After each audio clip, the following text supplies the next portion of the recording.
인과론은 우리가 생각하는 이번 생의 범위를 훨씬 초월합니다. 사람에게는 이처럼 유전적으로 타고나는 에너지가 있습니다. 이는 전생의 인연이라고 표현할 수밖에 없습니다.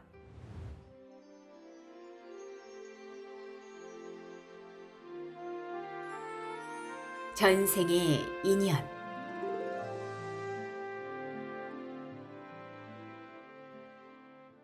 부처님께서 인과의 이치를 알려주셨죠. 이제 어떻게 사회에 나가 일을 하고 어떻게 선택할지를 배워보겠습니다.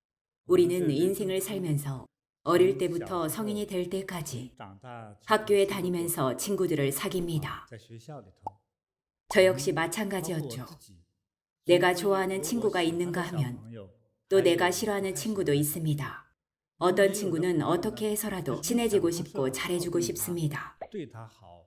맛있는 걸 사주고 내 얘기를 터놓기도 합니다.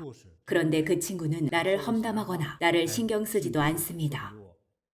이런 관계는 늘 있기 마련이죠. 이를 두고 인연이라고 합니다. 인연은 우리가 흔히 생각하는 것보다 더 미묘하고 심오합니다. 왜 누구는 마음에 안 들고 누구는 처음부터 마음에 들고 또 누구는 처음부터 어색한지 종잡을 수 없죠. 하지만 어떤 나이가 되면 느낌으로 알게 됩니다. 이렇게 생긴 사람은 친구가 되지 않을 것 같고 저렇게 생긴 사람이나 저런 목소리를 가진 사람은 친구가 될 것 같은 느낌이 듭니다. 이런 느낌이 옵니다.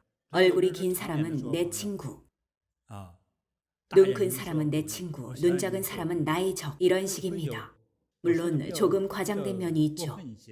하지만 어느 나이가 되면 나름의 규칙이 생깁니다. 이런 경험이 쌓입니다. 시간이 흘러 경험이 쌓이면 스스로 느끼게 됩니다. 이런 얼굴은 내 친구가 될 거야. 저런 얼굴은 친구도 될 수 없고 저 사람도 나를 싫어할 테니 애초에 사귀지 않는 게 좋아. 굳이 애쓸 필요 없어. 결국 헤어지고 말 테니까. 분명 이런 느낌을 겪게 될 겁니다. 우리는 늘 선택의 순간에 놓여 있습니다. 작게는 식사 메뉴부터 크게는 인생의 목표를 선택합니다. 대부분은 자신의 인생을 자신이 결정한다고 생각합니다.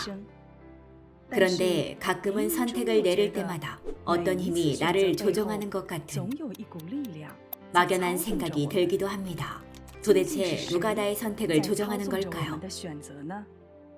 왜 이런 현상이 생길까요? 왜 이런 사람은 마음에 들고 왜 저런 사람은 거슬릴까요? 그동안의 인간관계를 보면 내가 거부감이 있는 사람은 결국 오래가지 못하고 친구로 남지도 않습니다. 왜 그럴까요? 바로 전생의 인과 때문입니다. 지금 저 사람이 싫은 이유는 전생과 관련이 있습니다. 전생의 사랑의 라이벌이었을 수도 있죠. 전생에 나를 버린 남자일 수도 있습니다. 그래서 그 사람이 싫은 겁니다. 이런 경우도 있습니다. 같이 일하는 동료들 중에도 싫은 사람이 생깁니다. 그냥 싫은 게 아니라 필연적인 원인이 있는 겁니다. 어떤 아이들은 태어날 때부터 싫어하는 음식이 있습니다.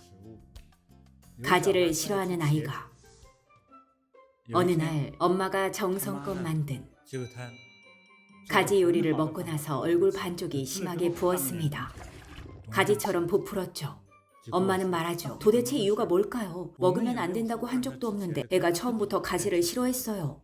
앞으로 커가면서 이것저것 적응하는 법을 배워야 하잖아요.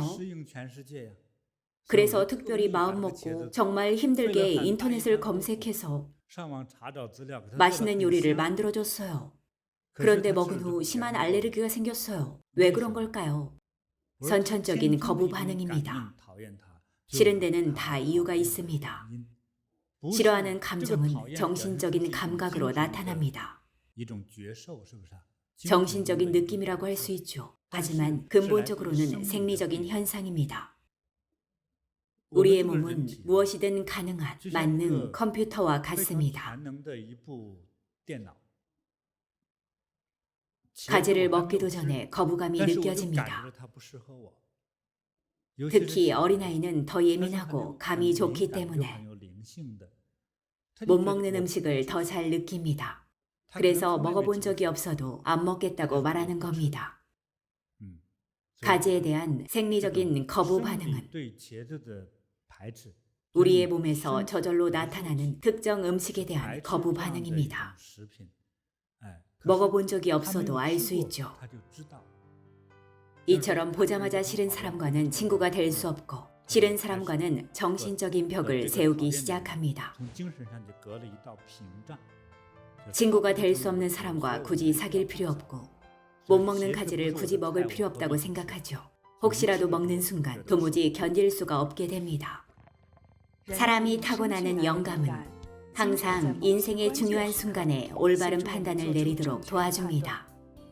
이런 판단은 미묘하면서도 확고합니다. 영감은 어떻게 생겨날까요? 어떤 근거로 올바른 판단을 내릴 수 있을까요?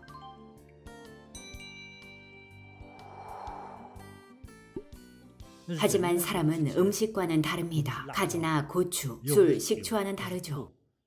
그런데 왜 사람을 싫어하게 될까요? 그 사람이 나와 사귄 적도 없고 나를 속인 적도 없고 현생에서는 나를 버린 적도 없는데 겨우 17살인 아이가 왜 그 사람을 보자마자 싫어할까요? 사소한 일상에서도 이런 경험을 자주 겪어봤을 겁니다. 좋은 사람과 싫은 사람이 따로 있죠. 이 궁금증을 풀려면 전생으로 거슬러 올라가서 둘의 관계를 알아봐야만 합니다. 대부분은 전생을 보지 못하기 때문에 황홀한 기대를 하기도 합니다. 싫어하거나 사랑하는 사람을 처음 마주치게 되면 외적으로 풍기는 느낌 외에도 무언가 남들과는 다른 확실한 느낌이 전해집니다. 이처럼 인과론은 우리가 생각하는 이번 생의 범위를 훨씬 초월합니다. 사람에게는 유전적으로 타고나는 에너지가 있습니다. 이를 전생의 인연이라고 표현할 수밖에 없습니다.